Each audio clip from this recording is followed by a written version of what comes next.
Bien-aimés dans le Seigneur, bonjour, bonjour, au nom tout-puissant de Jésus-Christ de Nazareth. Vous avez devant vous l'apôtre Guidibi.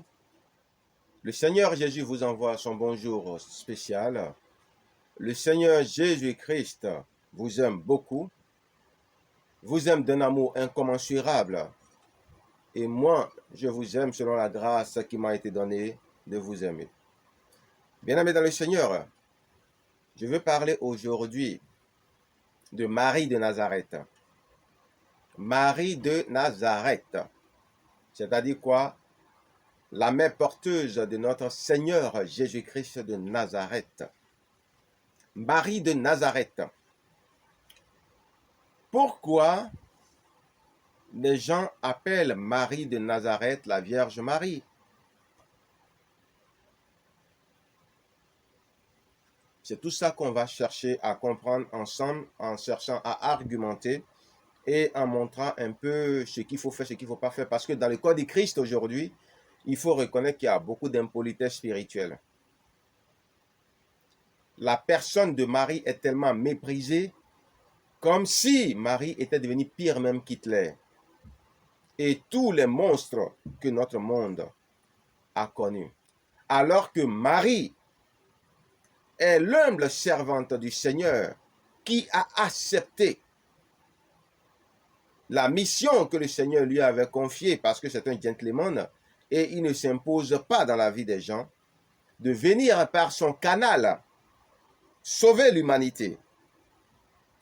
Marie a humblement reconnu qu'elle est la servante du Seigneur et qu'il lui soit fait selon la volonté de Dieu le Père, selon la parole de Dieu le Père. Et contrairement à mes habitudes, nous allons lire cela dans Luc 1. Vous voyez, parce que c'est très important de comprendre cette réalité. Beaucoup de personnes humilient Marie, beaucoup de personnes insultent Marie, beaucoup de personnes n'ont même pas envie de voir la gravure ou l'effigie de Marie. Beaucoup de personnes disent beaucoup de choses à propos de Marie. Tout n'est pas faux, bien évidemment, puisqu'il y a beaucoup de Marie.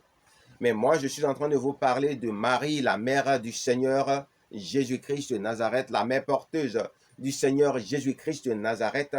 Marie, la première servante chrétienne de notre Seigneur Jésus-Christ de Nazareth, la première servante chrétienne de tous les temps de l'histoire du christianisme, la personne par qui tout a commencé dans le christianisme.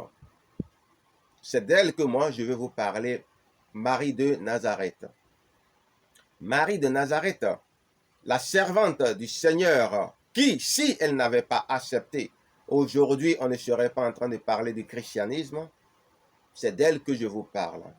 Marie, qui, bien qu'étant vierge, n'ayant connu aucun homme, puisqu'elle-même l'a dit, dans les épîtres de Luc, et en même temps, ou les évangiles de Luc, et en même temps reconnaissait qu'elle pouvait être lapidée, ou qu'elle pouvait être répudiée par Joseph, son fiancé, a malgré tout pris le risque d'accepter de faire venir dans notre monde le Seigneur de gloire, le Dieu de gloire par son canal.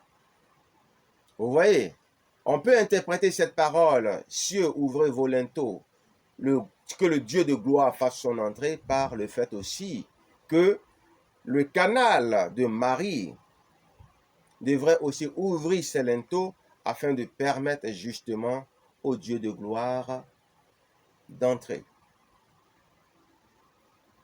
On peut même aller plus loin encore dans la révélation en parlant du mystère du canal de la femme, qui est un peu comme une forme de porte qui nous permet d'entrer aussi dans ce monde. Est-ce que vous voyez, bien-aimés dans le Seigneur? Mais ce que je veux vous dire, c'est pourquoi on appelle Marie vierge. Alors, de la bouche de Marie elle-même, nous allons entendre ce qu'elle dit et au moins les choses seront claires pour nous. Est-ce que vous voyez?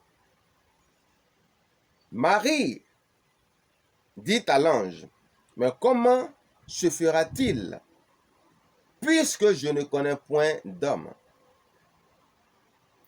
Comment cela se fera-t-il puisque je ne connais point d'homme? Donc, à partir du moment où Marie reconnaît qu'elle ne connaît point d'homme, l'appellation médicale est vierge. Marie la Vierge est tombée enceinte par la vertu du Saint-Esprit. Elle a été recouverte de la puissance du Saint-Esprit qu'on appelle le phénomène de l'adombrement. L'adombrement, elle a été adombrée par le Saint-Esprit de gloire et Marie est tombée enceinte.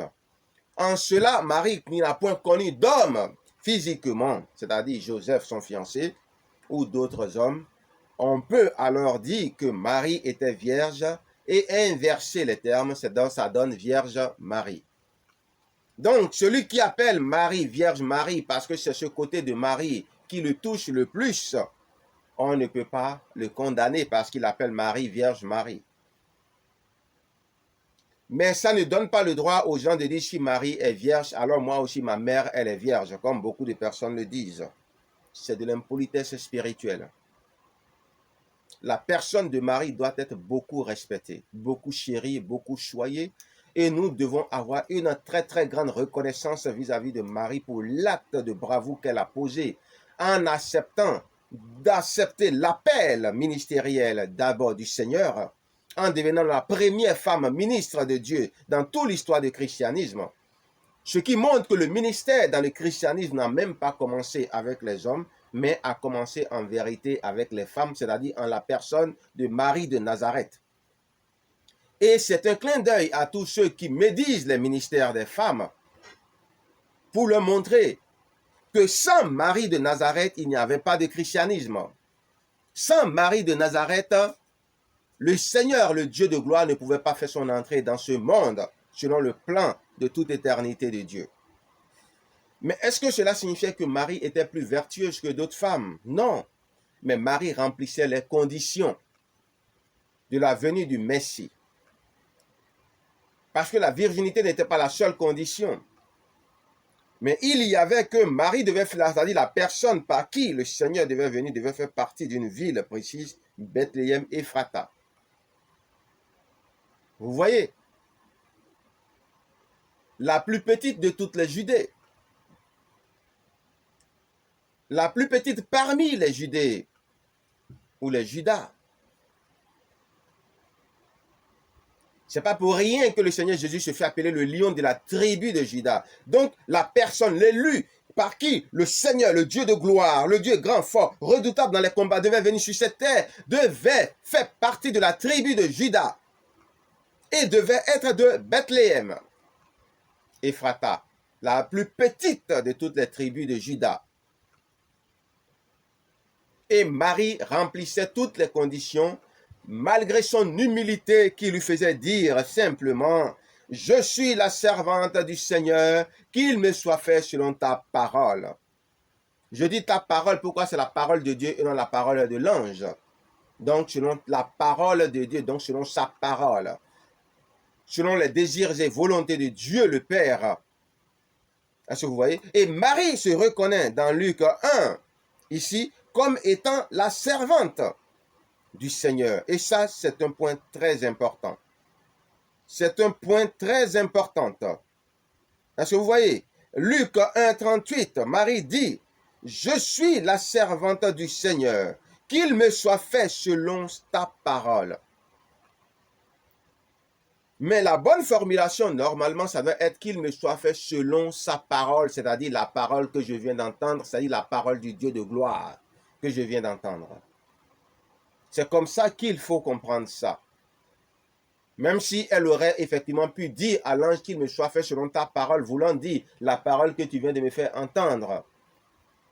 Mais sachez que la parole que l'ange vient de faire entendre à Marie est la parole de Dieu. Donc, selon la parole de Dieu, je suis la servante du Seigneur, qu'il me soit fait selon la parole du Seigneur.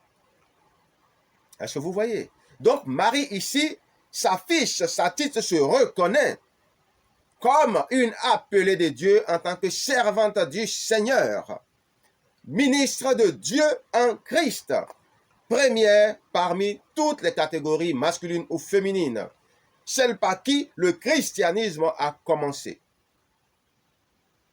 Sans Marie, il n'y a pas de christianisme. C'est pour ça que nous devons avoir un respect énorme vis-à-vis de Marie, une considération énorme. Mais qu'est-ce qu'on constate aujourd'hui dans le corps de Christ? Les gens, quand vous les voyez parler de Marie, la haine finit par remplir leur cœur. Les abominations commencent par pleuvoir de leur bouche. Des gens même sont capables de marcher sur l'effigie de Marie. Quoique ce soit un autre débat.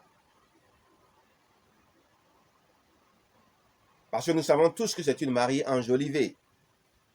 Mais ça ne change pas la réalité spirituelle selon laquelle Marie de Nazareth est la mère porteuse du Seigneur Jésus-Christ de Nazareth. Les choses spirituelles, c'est spirituellement qu'on en juge. Quand dans votre esprit, vous voyez Marie de Nazareth, vous parlez de Marie de Nazareth, la mère du Seigneur, il en est fait ainsi, puisque le Seigneur dit quand vous convoitez quelque chose dans votre esprit, cela vous est fait. Alors les choses spirituelles, c'est spirituellement qu'on les pratique. Ce qui fait que quand vous n'avez même pas besoin de l'effigie, parce que vous estimez que l'effigie a été truquée, que l'effigie est l'effigie de je ne sais qui, de je ne sais quoi, le problème n'est pas là. Mais le problème, c'est que quand vous parlez de Marie, est-ce qu'on ressent en vous de la gratitude, de l'affection, de l'amour, de la reconnaissance énorme, où on ressent de l'amertume, de l'ingratitude, de l'impolitesse spirituelle, c'est-à-dire un gel amer, c'est-à-dire des blasphèmes alignés. Il ne devait pas avoir ce genre de choses au milieu de nous dans le corps de Christ. Marie n'a rien demandé à quelqu'un. Marie a seulement dit, elle n'a même pas demandé qu'on l'appelle vierge. Bien que le titre vierge est mérité parce qu'elle n'a pas connu d'homme avant d'avoir le Seigneur Jésus-Christ dans son ventre, par la vertu du Saint-Esprit. Et en cela, Vierge Marie, la Marie qui est Vierge Marie, c'est pareil. Et il n'y a même pas de problème à ce niveau. Il ne devait même pas avoir de problème à ce niveau. Mais quelle est la véritable identité spirituelle de Marie de Nazareth? Elle est servante de Dieu en Christ. Elle est la première servante, toute sexualité confondue, par qui le christianisme a commencé, c'est-à-dire le fondateur du christianisme. Selon les plans de Dieu, et Marie est restée fidèle au christianisme jusqu'à la fin de ses jours. Donc, Marie devait être une référence pour toutes les femmes servantes de Dieu. Marie devait être un modèle de vertu, d'obéissance aux désirs et volontés de Dieu pour toutes les femmes servantes de Dieu. Marie devait être un symbole de courage. Elle a bravé la mort et la répudiation du mariage pour nous permettre d'être sauvés aujourd'hui en Christ. On ne doit pas blasphémer Marie, on ne doit pas mépriser Marie, on doit honorer Marie. On doit respecter, on va avoir de la déférence pour Marie. On ne doit pas être ingrat, hautain, fier vis-à-vis de Marie. Parce que n'oubliez pas que même Jésus n'a pas de problème avec le fait qu'on dise que Marie est sa mère. Que ce soit une mère porteuse, peu importe la manière dont elle est sa mère, il n'a pas de problème avec ça. Mais Marie elle-même, elle sait que Jésus est son Seigneur. Marie elle-même, elle sait que Jésus est son Dieu. Marie elle-même, elle sait qui est Jésus. Néanmoins, sur cette terre, si les deux étaient ensemble encore, Marie allait toujours avoir vis-à-vis de Jésus l'inquiétude qu'une mère peut avoir pour son fils. Et ça là, vous ne pouvez rien contre ça. Si vous avez un problème avec ça, il fallait dire à Jésus de ne pas passer par son canal, de trouver un autre moyen. Parce que Dieu savait très bien que c'est comme ça. Et tous les grands serviteurs du monde qui ont une mère, ils savent de quoi il s'agit. Leur mère est toujours là, elle joue toujours leur rôle de mère. Jusqu'à un tel point, pourquoi Dieu n'a pas procédé autrement? Ben, c'est comme ça, c'est tout. Vous devez respecter Marie. Vous devez arrêter de la blasphémer. Vous devez arrêter de la mépriser. Parce que si vous le faites en réalité, vous méprisez vos propres mères. Pire encore, le Seigneur peut vous demander des comptes parce que c'est quand même sa mère que vous méprisez. C'est quand même sa mère que vous insultez. C'est quand même de sa mère, même si c'est une mère porteuse, elle est quand même une mère quand même. Peu importe de quelle manière elle est mère quand même. C'est Marie seule d'avoir maintenant devant le Seigneur l'attitude qu'il faut. Et elle a accepté d'être chrétienne. Ça veut dire qu'elle s'est soumise à l'autorité divine et spirituelle de Jésus-Christ de Nazareth. Elle était avec les apôtres. Elle a préparé pour eux, elle leur a donné à manger. Elle a fait tout. Jean a pris soin d'elle comme sa mère. Fils, voici ta mère, mère, voici ton fils. Confiant ainsi Marie à l'apôtre Jean pour qu'il prenne soin d'elle à la place du Seigneur Jésus. Vous voyez? Donc Jésus lui-même, il savait qu'un fils avait des devoirs vis-à-vis de sa mère. Et comme il avait beaucoup d'autres choses à faire, il a confié sa mère à l'apôtre qu'il aimait le plus. Vice-versa. Faites attention, bien-aimés dans le Seigneur. Marie, normalement, devait être la femme que toutes les femmes servantes de Dieu en Christ doivent regarder comme modèle. De quoi et de qui les femmes servantes de Dieu doivent s'inspirer. Et même certains hommes, au sujet de la peur, de la crainte, de la renonciation à tous les privilèges charnels. Marie n'a point regardé toutes ces choses. Elle s'est humiliée en acceptant le risque de la lapidation et le risque de la répudiation conjugale, le risque des humiliations. Vous voyez, c'est ça Marie. Marie, le courage de femme servante en Dieu. Aucune femme ne doit permettre qu'un homme blasphème contre Marie. Sinon, c'est elle-même qui est blasphémée. C'est sa mère aussi qui est blasphémée. Ce n'est pas bien. Il y a des femmes aujourd'hui qui, parce qu'elles sont charismatiques, évangéliques, elles n'ont même pas envie d'entendre parler de Marie, n'ayant pas compris que ce sont elles-mêmes qu'elles sont en train de répudier, parce que la seule preuve de leur ministère en Christ, c'est Marie. Marie est la preuve que Dieu a commencé par les femmes et que les femmes ont leur place dans le ministère. Il a commencé par les femmes et il va terminer par les femmes en Christ. C'est pour ça, actuellement, les femmes sont suscitées parce que le temps est grave. Pour écraser la tête de Satan, il fallait une femme par qui le Dieu de gloire allait venir. Et pour écraser aussi le mal, il faut aussi cette génération de femmes de feu, comme Marie, qui n'ont peur de leurs privilèges charnels et qui disent humblement, je suis la servante du Seigneur, qu'il me soit fait selon ses désirs et volontés, qu'il me soit fait selon la parole de Dieu, qu'il me soit fait selon la volonté du Seigneur Dieu Tout-Puissant. Ne regardant point tous les martyrs auxquels elles peuvent être confrontées. Quelle preuve de courage. Et c'est cette Marie-là que vous blasphémez comme si elle était votre petite sœur. Arrêtez ça maintenant, bien-aimés dans le Seigneur. Marie n'a rien demandé à qui que ce soit. Chacun lit la Bible et chacun comprend de quelle façon il a envie d'honorer Marie. Mais dans tous les cas, Marie a dit, je suis la servante du Seigneur. Marie n'a rien dit de plus que ça. Je suis la servante du Seigneur. Qu'il me soit fait selon la volonté du Seigneur. Vous voyez? Mais la chair comprend les choses charnellement. Vous voyez? Qu'est-ce que Élisabeth a dit?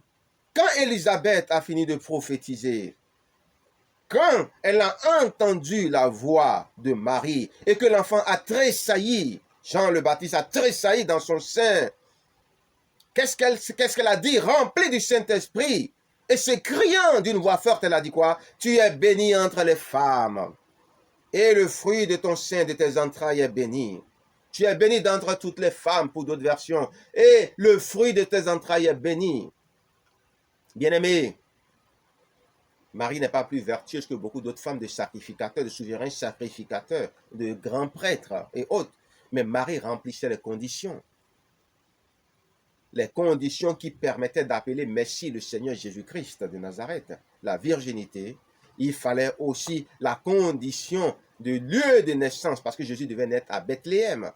Et vous avez vu que dès que Marie est tombée enceinte et que le temps de la naissance devait venir, Dieu s'est arrangé pour même obliger Auguste César à envoyer Marie à Bethléem pour que Jésus naisse à Bethléem, même si on va l'appeler le Nazaréen, c'est-à-dire Jésus de Nazareth. Comme je parle aussi de Marie de Nazareth. Est-ce que vous voyez, bien-aimés dans le Seigneur? Faisons très attention à ce que nous faisons et ce que nous disons. Mais en même temps, quand Élisabeth a fini de prophétiser, elle s'écria d'une voix forte, tu es bénie entre les femmes, et le fruit de ton sein est béni. Mais après, elle dit quoi? Comment m'est-il accordé que la mère de mon Seigneur vienne auprès de moi? Vous voyez? Ça, c'est la chair qui parlait maintenant. Ça, ce n'était plus la prophétie. Comment m'est-il accordé que la mère de mon Seigneur vienne à moi? Vous voyez? Ça, c'est la chair. La compréhension humaine, la compréhension charnelle. C'est pourquoi on me dit aussi que Marie est la mère du Seigneur. Mais la personne qui a compris la chose comme ça et à qui il plaît de dire que Marie est la mère du Seigneur, c'est quoi votre problème dedans? Même le Seigneur, pendant ses ministères, ils sont venus dire ta mère et tes frères te cherchent. Il a dit quoi? Ma mère, mes frères, mes ceci, mes cela, c'est ceux qui écoutent la parole de Dieu et qui la mettent en pratique. Montrant qu'il comprend de quoi il parle, puisqu'il a bien compris de quoi il s'agissait, mais il leur a montré qu'il se trompe un peu dans cette façon de voir les choses, même si ce n'est pas faux que c'est par son canal qu'il est arrivé. Mais celui qui dit que Marie est la mère du Seigneur, est-ce que c'est faux? Biologiquement, est-ce que c'est faux? Spirituellement, c'est faux. Biologiquement, c'est vrai. S'il plaît à quelqu'un de regarder la chose de ce sens, qu'est-ce que vous voulez? Expliquez-lui ça de 1000 manières, lui c'est comme ça, il veut garder la chose. Le problème est où? Mais maintenant, priez Marie. Là, c'est un autre problème. Je n'ai aucun problème avec Marie, j'ai tout le respect et toute la gratitude qu'il faut vis-à-vis de Marie. Et même, Marie pour moi doit être un trophée que toutes les femmes doivent brandir comme le symbole du ministère des femmes en Christ.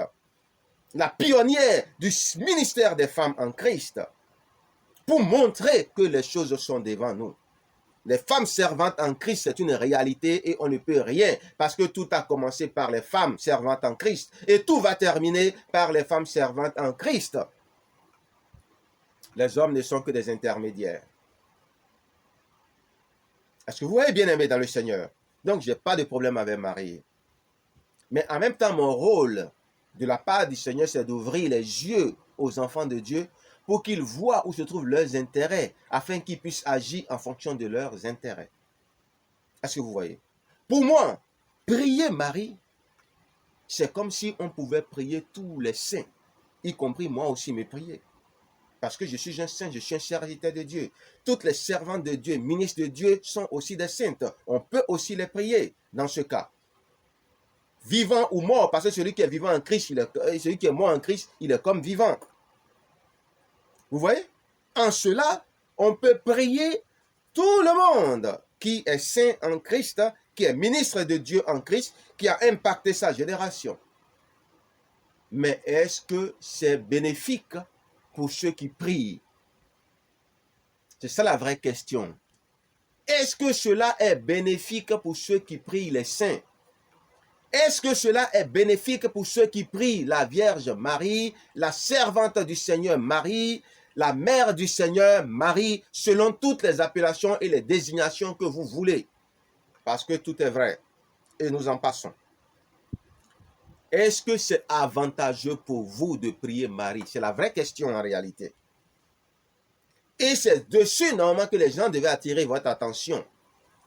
Les gens disent que Marie, comme c'est la mère du Seigneur, et en nous souvenant des noces de Cana, les gens n'ayant plus à boire, les vins étant terminés, ont demandé à Marie de faire quelque chose, et Marie aussi a demandé à Jésus de faire quelque chose, et bien que Jésus a dit, mon heure n'est pas encore venue, il a fait quelque chose, Marie lui a forcé la main pour qu'il fasse quelque chose, et que le Seigneur l'a exaucé.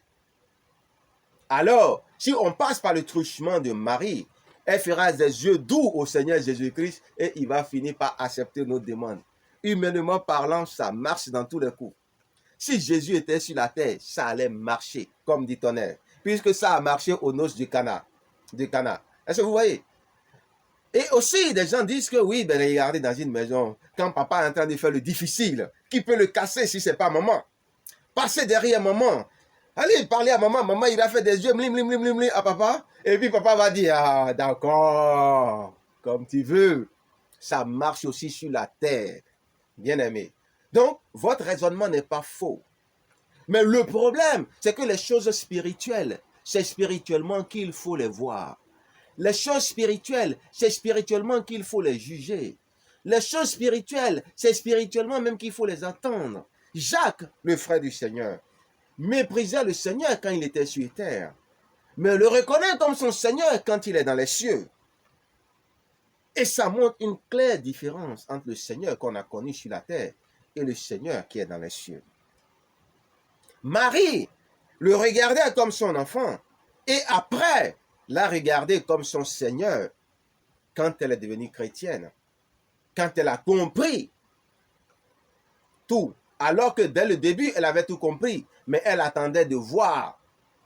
Parce qu'en réalité, les noces de Cana, c'était une façon de lui demander de commencer maintenant par manifester la divinité qui est en lui, pour s'assurer qu'elle ne s'est pas trompée et qu'elle n'a pas peut-être été séduite par un démon qui s'est fait passer pour Dieu. Vous voyez, on croit, mais on ne croit pas vraiment. Mais Dieu comprend nos faiblesses. Et il nous impute nos acceptations à justice, bien-aimés dans le Seigneur. Donc, il faudrait que vous compreniez ces réalités-là, bien-aimés dans le Seigneur. Ce sont des choses qui sont vraies. Marie, je suis désolé de vous le dire, mais au ciel ne peut rien faire pour vous. Au ciel, la Vierge Marie, comme d'autres le disent, la servante Marie de Nazareth, comme je le dis, la première servante chrétienne pionnière dans le Seigneur, la première à croire en Jésus-Christ de Nazareth et à accepter de le servir et à l'avoir servi depuis son ventre jusqu'à ce qu'il monte au ciel et au ciel encore. Je vous dis que Marie de Nazareth est paquée au ciel au même endroit où tous les saints apôtres sont paqués. En attente de la première résurrection, le millénium, où tous les saints appelés à impacter l'éternité vont se manifester. Marie se trouve exactement où se trouvent les apôtres. Marie se trouve exactement où se trouvent les femmes chrétiennes, servantes, qui ont impacté le christianisme. Où se trouvent les chrétiennes scellées du Saint-Esprit de gloire. Elles se trouvent là-bas. Quand vous envoyez vos prières à ces personnes, vous adressez vos prières à cette entité spirituelle chrétienne, sachez qu'il y a une chose qui se passe. Elles ne peuvent pas vous garantir que les prières vont arriver au Seigneur Jésus-Christ de Nazareth. Parce que ces personnes sont paquées et elles attendent, elles aussi, des choses. Le seul qui est le messager, l'intermédiaire entre Dieu et les hommes, c'est Jésus-Christ de Nazareth. Vous voyez? Nous, quand on priait, à un moment, le Seigneur Jésus-Christ nous a dit, remettez le pouvoir de vos prières entre les mains toutes puissantes du Seigneur Jésus-Christ de Nazareth. Pourquoi? Parce que c'est quand vous remettez vos prières à Jésus-Christ de Nazareth que seulement elles peuvent être traitées vite et que l'ennemi ne peut pas les arracher. Parce que quand il tient quelque chose dans la main, personne ne peut lui arracher ça. Vous vous souvenez de l'histoire de Daniel? Quand Daniel a prié et que Satan a bloqué les prières de Daniel, il a fallu quoi? L'intervention de Gabriel et de Michaël avant de débloquer les prières, pour que les prières puissent monter à Dieu. Pourtant, Daniel, ce n'était pas un enfant de cœur dans le Seigneur. C'est pour ça qu'il faut faire attention. Quand vous remettez les prières à des saints, les prières vont durer et peut-être même qu'elles ne vont jamais arriver à Dieu le Père. C'est ça le vrai problème. Pourquoi? Parce que vous ne les avez pas mises entre les mains toutes puissantes du Seigneur Jésus-Christ de Nazareth. Vous n'avez pas mis les pouvoirs de vos prières entre les mains toutes puissantes du Seigneur Jésus-Christ de Nazareth. Parce que quand on prie, nos prières se transforment en un type de pouvoir. Et ce sont, c'est-à-dire les pouvoirs de ces prières-là maintenant qu'on remet entre les mains, soit de Marie pour celui qui veut le remettre entre les mains de Marie, ou de l'apôtre ou du saint qui lui plaît, ou de Jésus-Christ de Nazareth. Si vous les mettez entre les mains de Jésus-Christ de Nazareth, c'est rapide, c'est accéléré, il prend en même temps, il traite le dossier. Si c'est mis entre les mains de Marie, il faut même voir déjà si ça va arriver entre ses mains. Parce que est-ce qu'entre-temps, l'ennemi n'aurait pas déjà mis la main dessus, c'est-à-dire le diable? C'est pourquoi beaucoup de catholiques ont le sentiment de ne pas être exaucés quand ils prient Marie. Pourquoi? Parce que dès que vous envoyez, avant même que ça n'arrive là-bas, le diable a siphonné. Mais quand vous les mettez dans la main de Jésus, le diable ne peut même pas oser venir les siphonner. Vous voyez? Alors, si vous dites que vous confiez vos prières à Marie, mais il faut que ce soit clair que c'est Jésus que vous priez. Et après que vous le confiez à Marie, et là encore, je vous ai dit, ce n'est pas astucieux, ce n'est pas intelligent de votre part, parce que le diable va arrêter vos prières, il va les bloquer. S'il a pu bloquer Gabriel pour l'empêcher d'envoyer les prières à Dieu, ce n'est pas Marie qui ne pourra pas bloquer. Et Marie, elle est tranquille au ciel là-bas. Laissez-la tranquille. Vous pouvez avoir tous ces cultes de reconnaissance pour l'acte qu'elle a posé de bravoure. Il n'y a pas de problème à ce sujet. C'est gratitude. Il n'y a pas de problème. Tout le monde chrétien doit être reconnaissant vis-à-vis de Marie et doit lui porter une grosse place dans son cœur. Mais le problème, c'est à qui vous confiez vos prières pour être sûr que vos prières ne vont pas être arrêtées, bloquées, volées par l'ennemi. Pour que Dieu puisse traiter vos prières, il faut qu'il les aide d'abord. C'est là le vrai problème. C'est là le vrai problème. Vous avez quelqu'un, Jésus-Christ de Nazareth, qui est tout puissant pour traiter vos prières. Et Marie qui est là, qui est une servante comme toutes les autres servantes, qui est au repos comme tous les autres apôtres qui ont impacté le monde et qui attend les prochaines étapes d'évolution du monde par le Seigneur Jésus-Christ de Nazareth. Et vous, vous faites quoi? Vous lui adressez vos prières alors que vous savez que l'ennemi est trop puissant et qu'il peut bloquer tout ça. Même envoyé aux apôtres, Satan peut bloquer les prières. Parce que nous-mêmes qui sommes apôtres vivants, Satan peut bloquer nos prières. C'est pourquoi on les remet directement entre les mains de Jésus-Christ de Nazareth. Pour être sûr que ça ne sera pas bloqué. À plus forte raison, les mettre entre les mains de Marie, la servante du Seigneur, ou des saints apôtres qui sont déjà au repos. Réfléchissez, ce n'est pas intelligent du tout. Ce n'est pas intelligent du tout.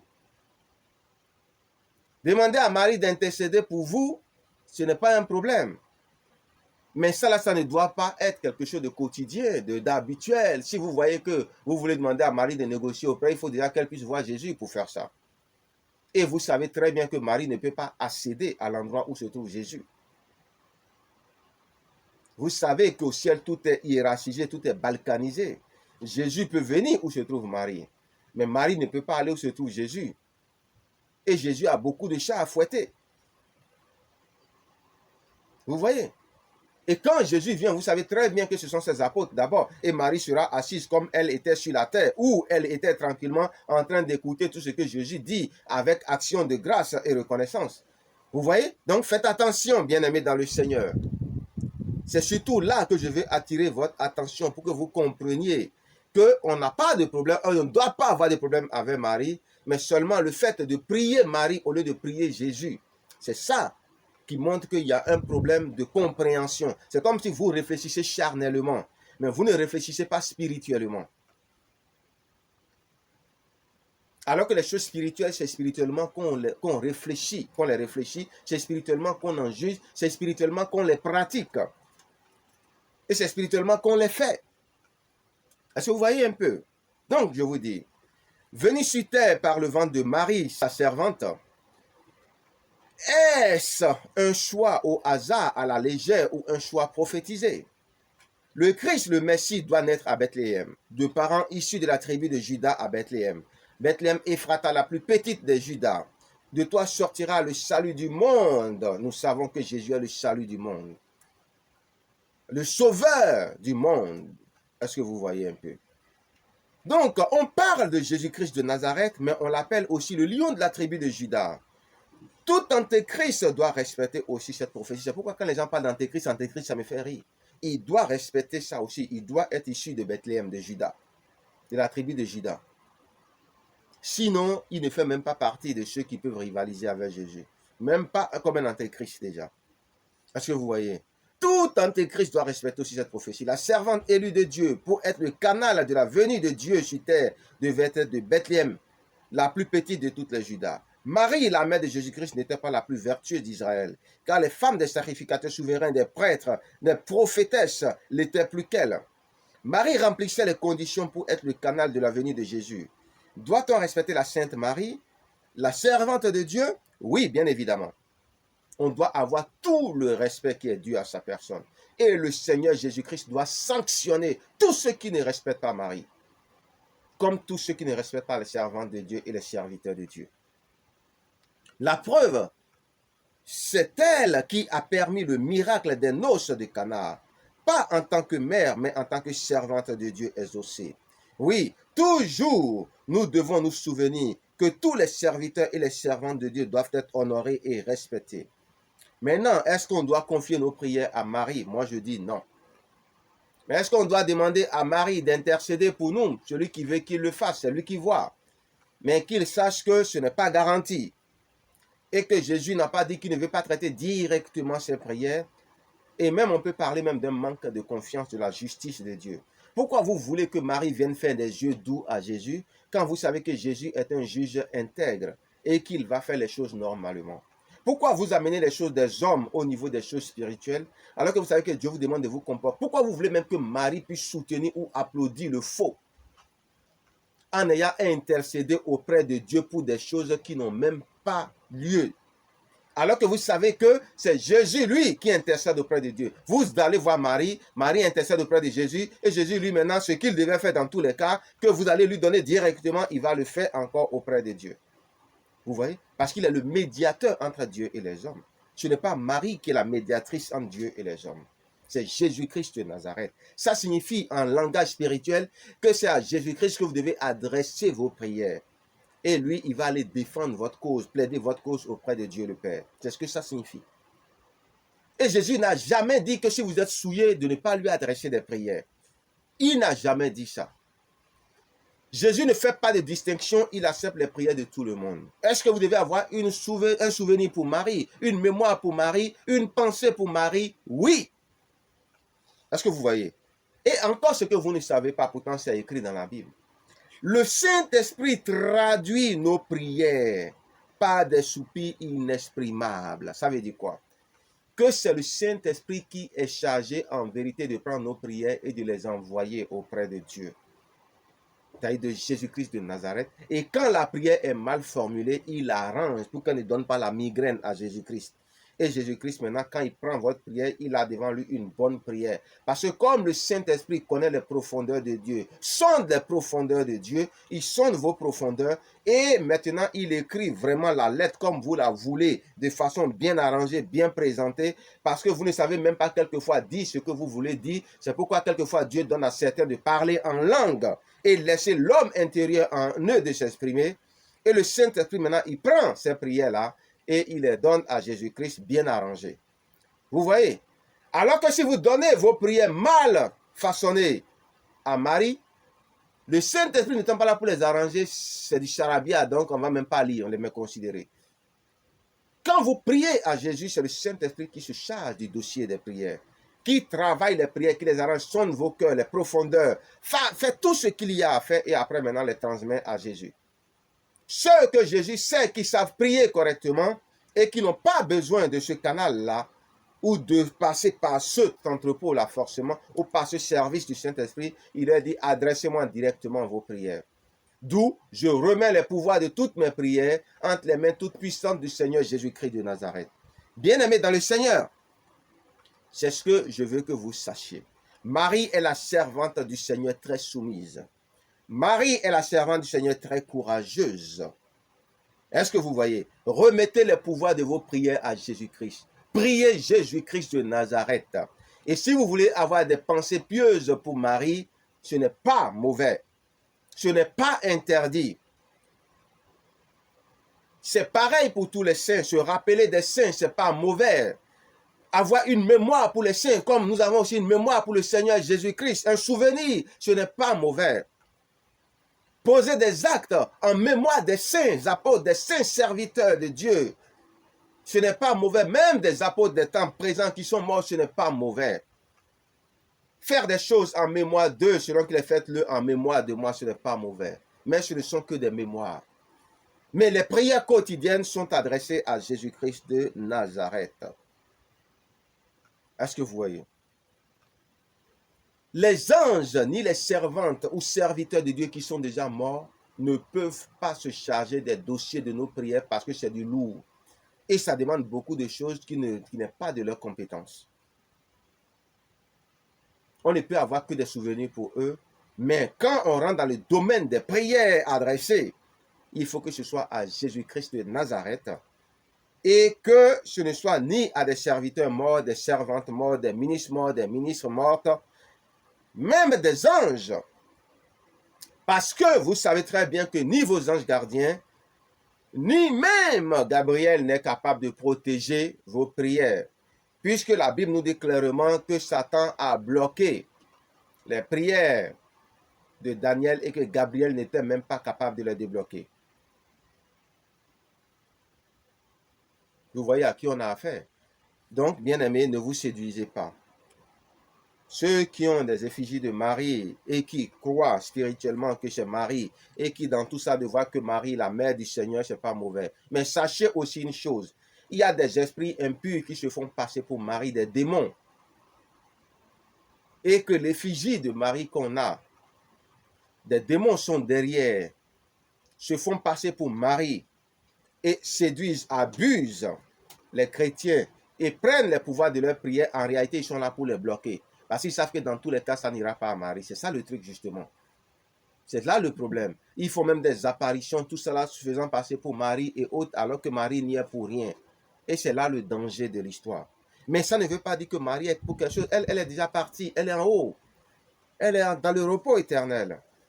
Vous voyez? Donc, ne prenez pas ces choses-là pour lui manquer de respect. Non. Non. Elle n'y est pour rien. Elle n'a rien demandé à personne. Donc, apprenez spirituellement à faire la différence des choses. Et ceux qui pensent que des choses charnelles peuvent s'apporter dans les choses spirituelles, moi, je leur explique maintenant les choses comme elles sont. Après tout, maintenant, vous faites ce que vous voulez, c'est vous qui voyez. Mais ne pleurez pas après que Dieu ne vous connaît pas, il n'exauce pas vos prières, il ne vous regarde pas. Et que les démons soient en train d'impacter vos vies, de détruire des choses, c'est vous qui voyez. Si vous voulez que vos prières soient exaucées, il faut les adresser à Jésus. Si vous êtes malin et que vous voulez vraiment vous accrocher à Marie, quand même, adresser des prières aussi à Jésus-Christ. Ce serait encore mieux que rien. Et vous allez voir la différence. Les démons se cachent derrière l'effigie de Marie, derrière les statues de Marie, dans le but de chiffonner. Vous voyez, et nous amener à blasphémer, à humilier Marie, à nous moquer de Marie, à insulter Marie, la traiter de démon, de tout ça là. Alors qu'elle n'est pour rien. C'est pourquoi quand les gens sont en train de parler de Marie dans votre tête, il faut que ce soit clair. De quel type de Marie vous parlez? Vous parlez de Marie de Nazareth? Ou est-ce que vous parlez des démons qui se font passer pour Marie? Et il faut dire les choses clairement de façon qu'on ne sente pas le manque de respect et de l'impolitesse spirituelle dans vos propos. Vis-à-vis de Marie, la mère du Seigneur, vis-à-vis de Marie, la Vierge, parce que Vierge avant d'enfanter, sans intervention humaine, et vis-à-vis de Marie, la servante du Seigneur, plus que tout, parce que c'est ça sa personnalité spirituelle, c'est ça son identité dans le Seigneur. Servante du Seigneur, première pionnière chrétienne, à prendre soin du Seigneur depuis son ventre jusqu'à son ascension, à être un modèle pour les femmes servantes, ministres de Dieu. Vous voyez?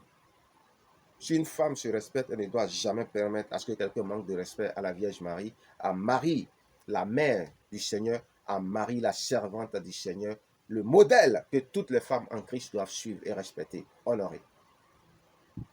Est-ce que je me suis fait comprendre? C'est tout ce que je voulais dire à propos de Marie. Que Dieu vous aide à comprendre ce que je suis en train de vous expliquer. Que Dieu vous aide à comprendre que je n'ai pas de problème avec Marie. Que Dieu vous aide à comprendre que je respecte beaucoup Marie, beaucoup, et que j'ai une très grande reconnaissance vis-à-vis d'elle pour ce que je suis aussi aujourd'hui. Et que Dieu vous aide à comprendre que dans votre intérêt, il faut beaucoup prier Jésus, même si vous n'oubliez pas Marie. Parce que moi aussi, je n'oublie pas Marie. J'ai toujours une pensée pour elle. Je me souviens d'elle en tant que la mère du Seigneur, en tant que celle par qui le canal, la mère porteuse par qui le Seigneur est venu, en tant que la première femme servante par qui tout a commencé. Et en tant que cette femme de vertu, pas comme beaucoup qui rentrent dans le mariage déjà défloré. Et peut-être même encore, si cette appellation Vierge Marie est gardée, c'est pour peut-être donner à nos sœurs aussi de chercher à l'imiter. Mais elles ne cherchent même pas à l'imiter. Ça ne les intéresse même pas de rester vierges avant le mariage. Bien-aimés dans le Seigneur, voilà, c'est tout ce que je voulais dire et que Dieu vous bénisse, que Dieu ouvre votre intelligence pour que vous puissiez comprendre ce que je vais vous expliquer. Vous savez, toute chose est évolutive, mais moi, c'est un peu ma contribution que je vais apporter à ce niveau. Vous voyez, c'est ma contribution que je vais apporter.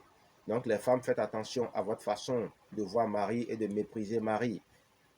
Surtout quand vous êtes évangélique et autres et que les gens vous racontent des conneries bourrées de haine sur la personne de Marie. C'est ça qui fait que les gens ne vous respectent pas, vous aussi. Parce que vous n'avez même pas compris la source de vos ministères. Tout est en Marie. C'est par elle que le ministère des femmes en Christ a commencé. Ont commencé. Si vous voyez, tu es béni d'entre toutes les femmes. Vous voyez? Mais Dieu montre par là aussi que c'est lui seul qui dit qui est servante et qui n'est pas servante, qui est ministre femme, qui n'est pas ministre femme. Vous voyez? Donc, aucun homme à partir de là ne peut se permettre de dire que les femmes n'ont pas droit au ministère chrétien. Parce que les choses sont là devant nous et claires comme l'eau de roche. Merci.